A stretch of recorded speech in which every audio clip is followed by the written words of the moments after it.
This show is part of the Head Stuff Podcast Network. Welcome, gather round the fireside and listen to a tale of Fionn McCool, Cullen, Deirdre of the Sorrows, Grainne Whale. From giants right down to fairies, of both the drooping and solitary, and ghosts who are sometimes scary. Anything goes by the fireside. Yeah. Fireside, the Puka fireside, the Marrow fireside. Kings and queens fighting heroes, don't you run from the fun, there's no need to hide. Sit by the fireside.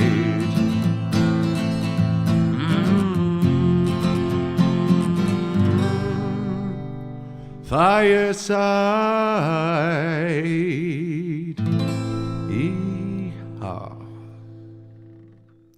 Hello and welcome to Fireside, the Irish storytelling podcast.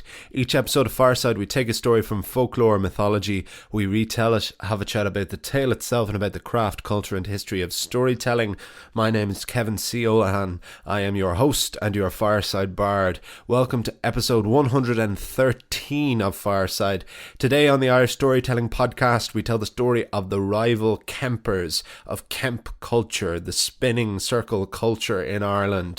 And a tale of two rival Kempers that reminds us of a certain other folk tale from the Brothers Grimm. But first, if you are a brand new listener, you're very welcome along. If you enjoyed this episode, why don't you head right back to episode 112 episodes and over 2 years ago, and see what we've been building up to on the journey of Fireside so far. And if you're a returning listener, as always, thank you so much for your continued support. Please do follow me over on Instagram at Fireside Bard if you want to get in touch. If you're not on social media, you can hit me up at thefiresidebard@gmail.com. And if you really want to support the podcast, you can do so over at headstuffpodcast.com and join Headstuff Plus, join the brand new community of Fireside listeners who are supporting the podcast and gaining access to not just bonus material for Fireside, but indeed all the other 34 other podcasts on the Head Stuff Podcast Network. Again, thank you so much to all of you, to Adele Fitzgerald, Matthew Hill, Derek Courtney, Nicole Sirlick, Bernadette Brady, Emma Grossmith, Christopher Kendall, Jason Dixon, Brian McGlynn, Kit Mallow, Catherine Steele, Connor Phelan, Ben Clifford, Cassandra Burrow, Philip Keogh, and Karen Jackson is our latest supporter over on Head Stuff Plus. I want to give a call out to those supporters on both to people who have already joined up to Head Stuff Plus and to people who are considering it.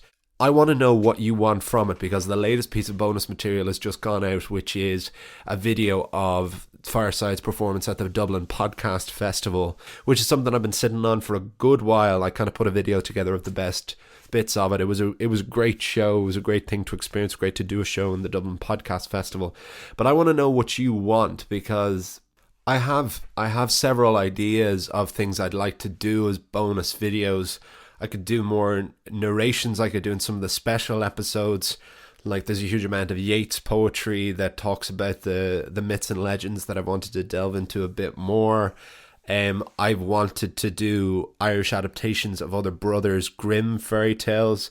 There's a lot of different things I could do and I'd be interested to do, but I want to hear from you of what kind of thing you would like to hear from bonus material on Head Stuff Plus, if you're already a subscriber, or if you're not yet and it might be something that might entice you. I want to hear from you, because I want this to be a community. And so yeah, let me know what you'd like to hear from Head Stuff Plus and join up if you have not already and you would like to. But the story for this week, folks, is, speaking of the Brothers Grimm, this was a tale I found in the Irish Fairy Tales books compiled by W.B. Yeats, and I love when this happens, where I'm reading this story and it feels familiar in some way. It's not quite literal, but there's just something, it feels like it's a very similar type of tale, and there's another story that it reminds me of. And as it happens, by the time I got to the end of this story, I realized it was an adaptation of one of my absolute favourite Brothers Grimm fairy tales of all time, and I'm sure it'd be one of yours, one of the darkest of all of them, and one of the best characters of all of them. So I won't say it beforehand, because I want to see if you too share that sense of deja vu as you're listening to it. We'll reveal more afterwards, of course, but here is the story of the rival Kempers on Fireside.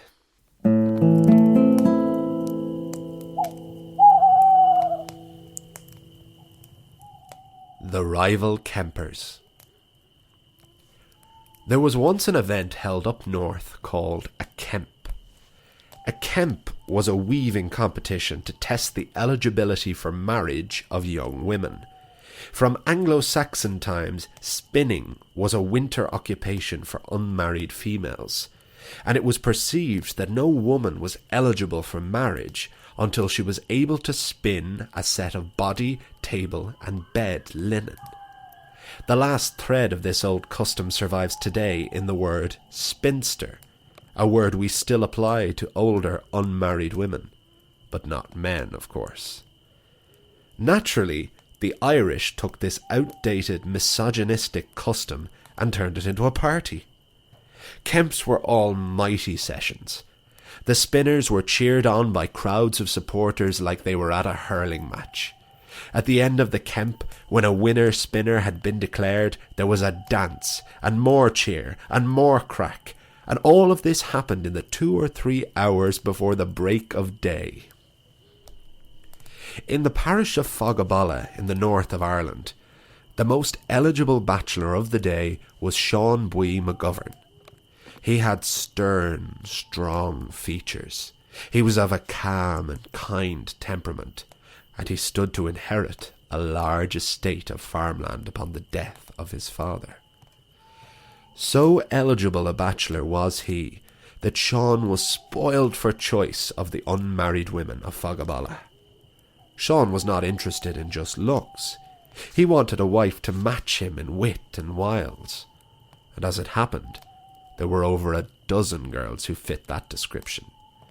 But the two who Sean liked best were Biddy Corrigan and Sally Gorman.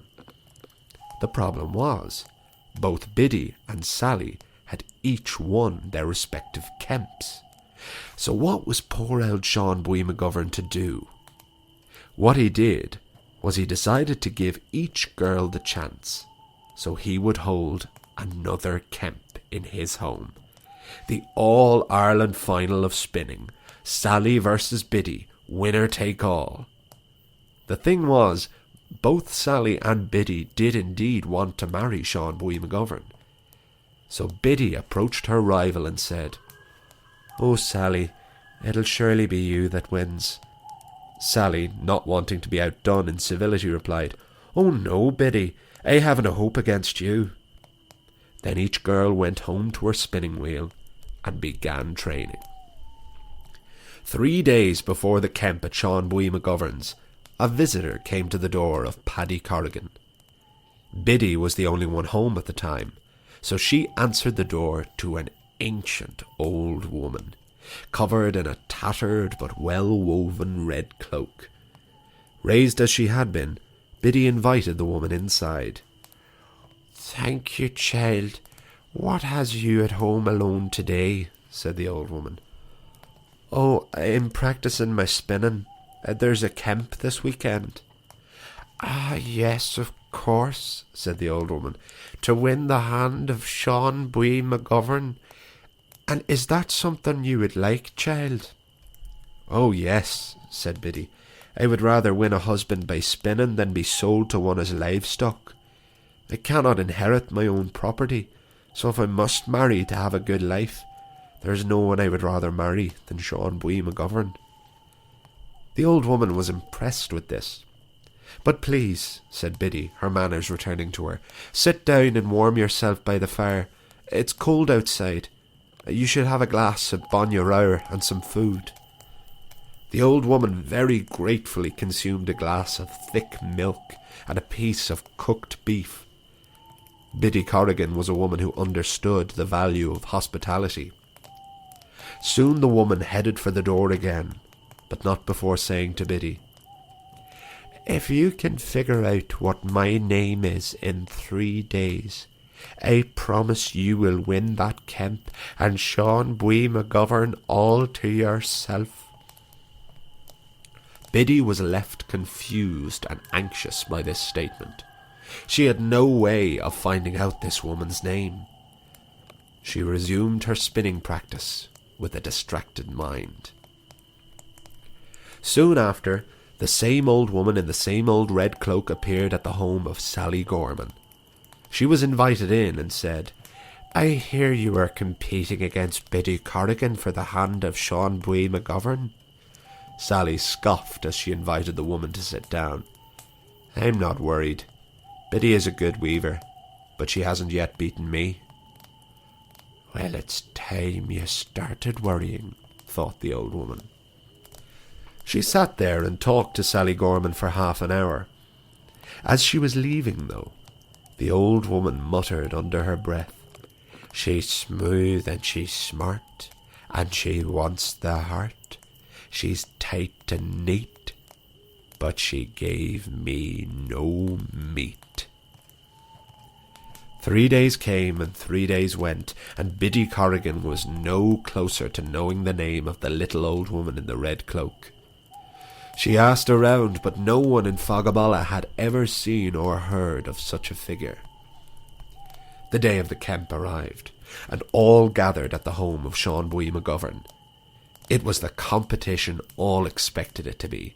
Hours and hours went by, and all was neck and neck between Biddy Corrigan and Sally Gorman. The crowds cheered on, bets were placed, lashings of drink was passed around. It was the Kemp to end all Kemps. But suddenly, a calamity struck Biddy Corrigan as the heck of her spinning wheel split in two under the pressure. Her spinning wheel now useless, Biddy was helpless to watch Sally Gorman take the lead. Biddy sat there, in tears, with her broken wheel no closer to knowing the name of the little old woman. Biddy's only hope was her 14-year-old brother, Johnny Corrigan, who had carried her spinning wheel there for her that day. Johnny grabbed the wheel and ran to the wheelwright, Donal McCusker. Time was so short that Johnny cut through the forest. There, in the woods, Johnny passed a white thorn tree, and he was halted in his tracks by the sight of a little old woman in a red cloak dancing. The white thorn was an enchanted tree of the fairies, and Johnny knew this. He looked on as the woman sang, "There's a girl in this town who doesn't know my name, but my name's Even Trot, Even Trot. There's a girl in this town that has broken the heck of her spinning wheel. She is about to lose her chance at love if I cannot get it fixed by Donal McCusker," said Johnny Corrigan. "What is her name?" asked Even Trot. "Biddy Corrigan." Upon hearing the name, Even Trot pulled a brand new heck out from under her red cloak and gave it to Johnny Corrigan. "Take this to your sister and don't bother with Donal McCusker. Just don't tell Biddy that it was Even Trot that gave it to you." Johnny thanked the old woman and sprinted back to Sean Bui McGovern's house. Biddy could not believe her eyes when she saw the brand new heck arrive. "Where did you get this so fast?" "I met a little old woman named Even Trot," said Johnny, forgetting what he had promised the old woman. Biddy suddenly felt greatly heartened by this name. She knew this must be the same old woman. With her new heck, Biddy began to weave once more, and no hands have ever woven as fast. The crowd watched in awe as Biddy Corrigan caught back up with Sally Gorman, and the more the crowd cheered for Biddy, the less heartened Sally became. Soon the two were neck and neck again, when the little old woman in the red cloak burst in the door and demanded, "Is there anyone here who knows my name?" Biddy Corrigan proudly cheered, "There's a girl in this town who does know your name, and your name is Even Trot, Even Trot." "That's my name, and let it guide you and your husband through life. Stop little and always advance, and you'll never have cause to rue the day you heard the name Even Trot." With this final encouragement, Biddy Corrigan won the Kemp and the hand in marriage of Sean Bui McGovern. The last I heard, they remained happily married for the rest of their lives, protected by the little old woman in the tattered but well-woven red cloak. And her name was Even Trot. Even Trot. The end.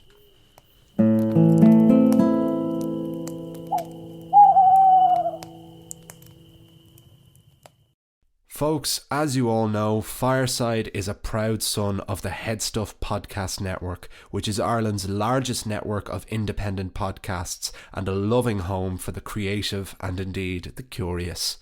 There are so many other podcasts I could recommend to you on the network, some of which inspired me to approach Headstuff myself. Here's a taste of one you might enjoy. Spice Bags is a podcast about food in Ireland from an international perspective.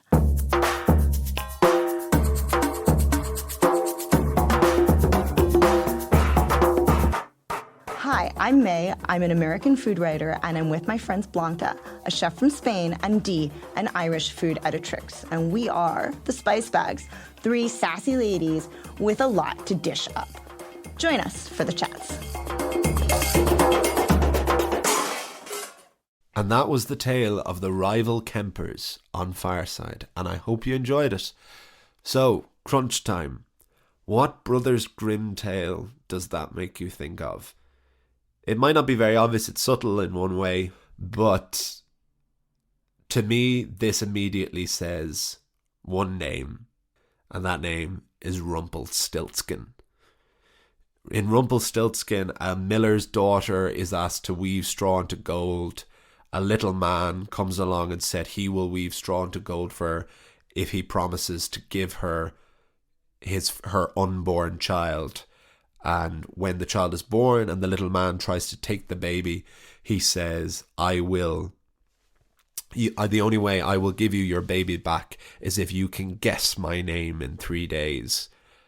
And sure enough, they find him dancing in the woods and they hear him calling his own name, that they'll never know my name is Rumpelstiltskin, which I found out in German means wrinkled foreskin.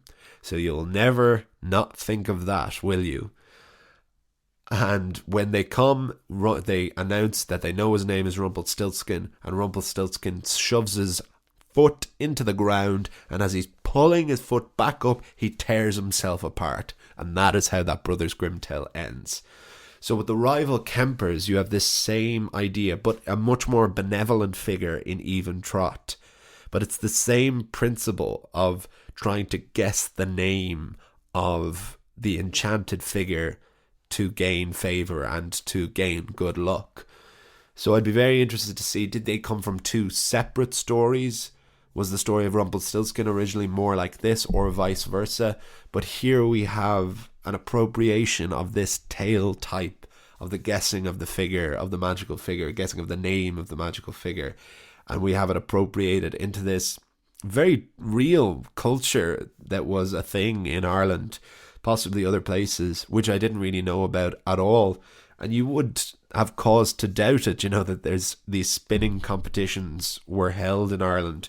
But then again, we still use the phrase spinster. It's one of those phrases that you don't think of where it came from. It's so well asserted in society, and an awful phrase it is too. And again, a very misogynistic phrase. You'd never call, it's an old bachelor, but it's an old spinster. And like so many things, it's just an inherently sexist, inherently misogynistic thing. And maybe I was initially hesitant to adapt this story because of that as well. But what I quite liked about it is, even though these women, it's a competition so that they can win their man, The Little Mermaid is quite a divisive story among feminist theory. On the one hand, it's about a girl who leaves her whole world behind and changes everything about who she is as a person for a man. But on the other hand, she is one of the most active heroines, certainly in a Disney movie. Ariel, decides she wants that lad and goes out and does something about it. She goes and she hunts him down.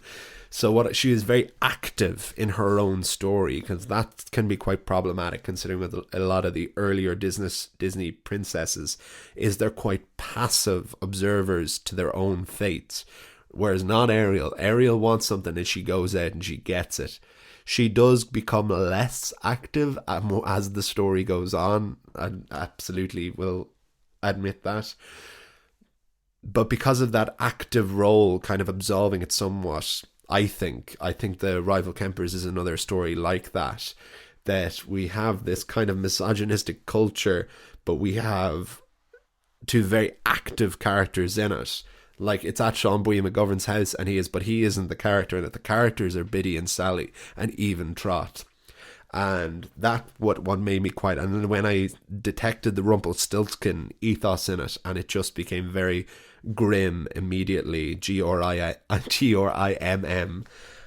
it made me really like it. And it's a real 3-actor, it's a really tight story. It was one of those ones that I only had to read it a couple of times, and the adaptation just came out. I didn't have to constantly reference back. I could just tell my version of this story, because the bones of it just were in my brain.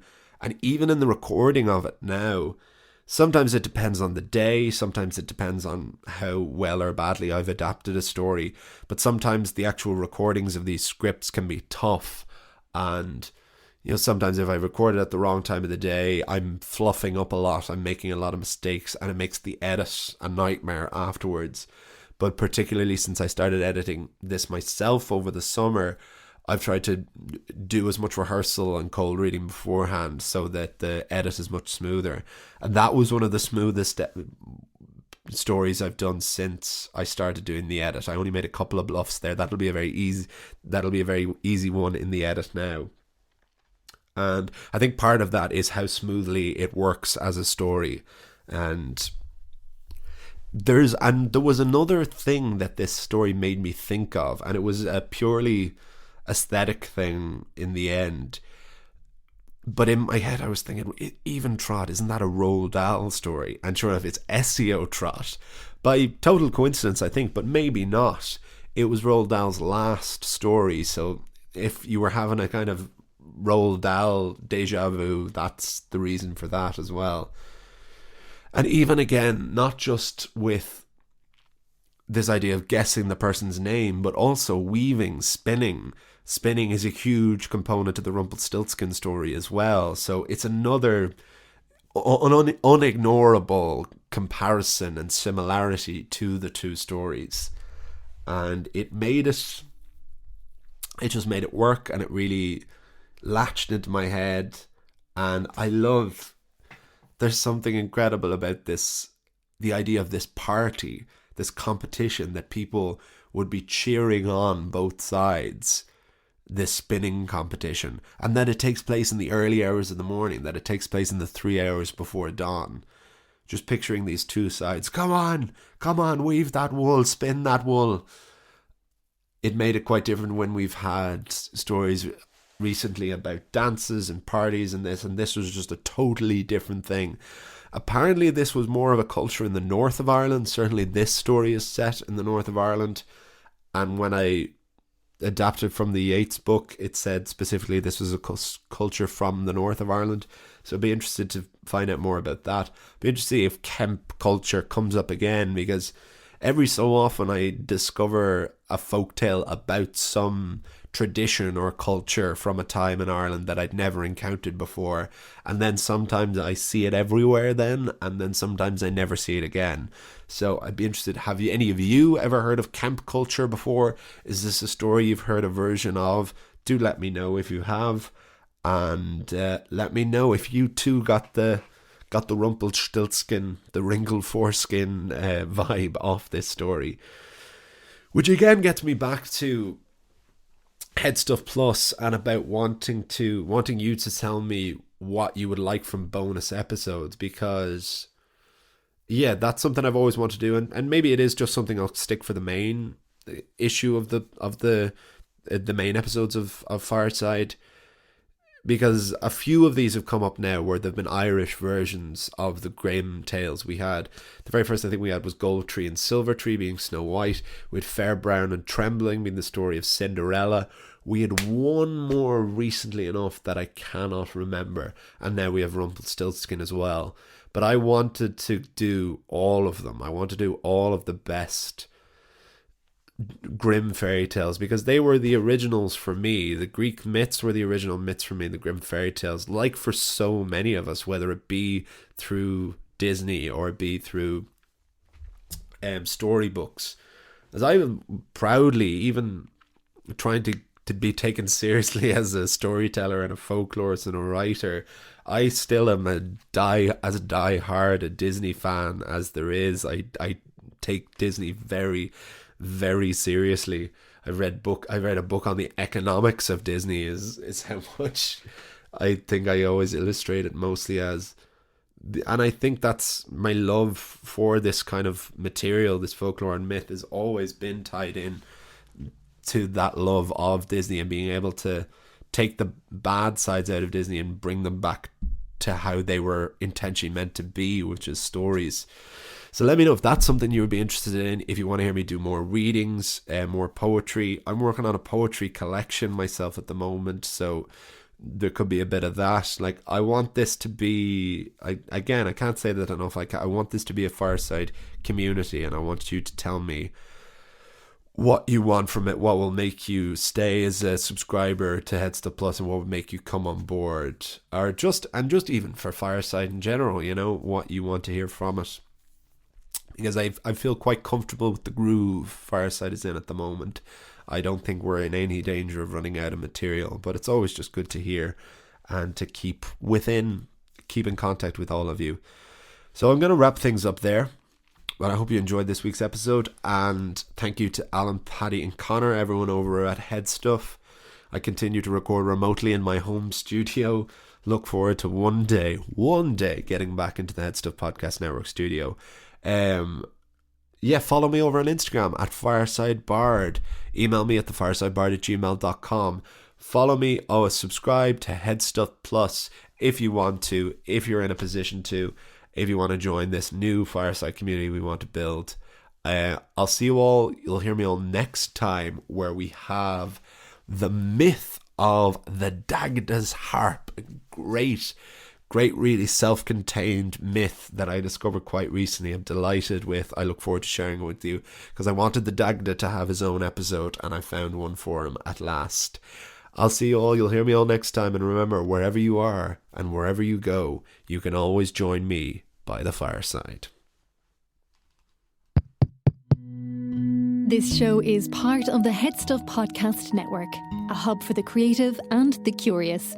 Shows are produced in association with Headstuff and the Podcast Studios Dublin. Find out more or become a member at headstuffpodcasts.com.